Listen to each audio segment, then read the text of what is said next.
cannot abide a lack of punctuality," she said to herself.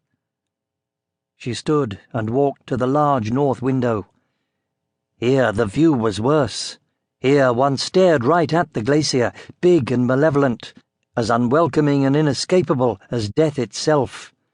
A third of the old town of Balin and all of Manic on the other side of the frozen river were now part of the ever-expanding wasteland. A pity, a real shame, because that had been the prettiest part. A knock at the door. "Enter," she said in bass Alcarvan. Her maidservant Under came in with pursed lips. "What is it?" the Queen asked. "It is the Lord Protector, my lady.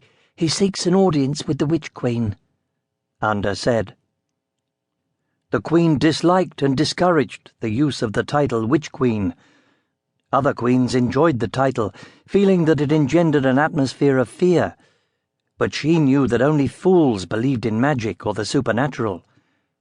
It was also an attack on her gender. There were few female rulers on the planet of Altair. Women seldom got the chance to wield power, and it was insulting that one of the rare female sovereigns was known as Witch. The Queen knew it was a losing battle. The epithet would stick no matter what she said, but the Lord Protector's use of it irritated her. "What does that fool want this time?" she asked. "It is about the capital, my lady." The Queen nodded. It was always about the capital. The Lord Protector wished to move the capital of Alcarva 200 miles southwest to the relatively ice-free and pleasant city of Afor. "What did you tell him, Under?" the Queen asked. "I told him you were engaged, that tomorrow morning would be a better time," Under replied. The Queen smiled. It wasn't every afternoon that you could ignore an audience with the Lord Protector, but today was special. "Make sure he is escorted out of the palace, and have his spies amused until the hours of dusk. I want no interference in our work," she ordered. "The agent in the library will not be easy to divert," Under said. The Queen looked at the girl. She was sharp and bright for a peasant. She would go far. She had very fair skin, and her brown hair was tied in a plait behind her head, North Country fashion. It was a contrast to the Queen's own withered features and bright blonde wig that she used to cover her bald head. "Then have him killed," the Queen said. Under did not bat an eyelash. "He is a cautious man. He sups his own food and is a swordsman, I believe," Under said.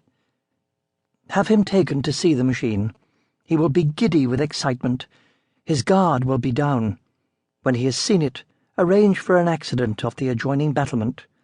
Whether it looks like murder or not is hardly relevant at this stage, I think, Under." "No, my lady." "Go now." The servant scurried out, and the Queen returned to her chair.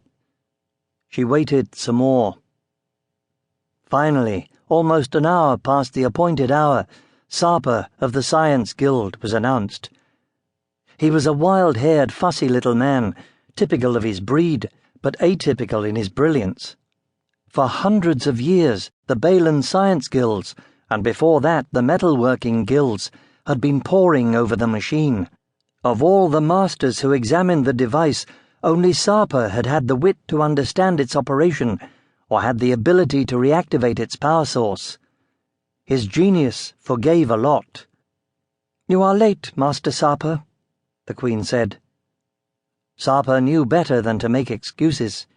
He merely bowed, and then, after a moment's hesitation, he added, "We are ready, my Queen." "Come, then," she said. They exited her quarters.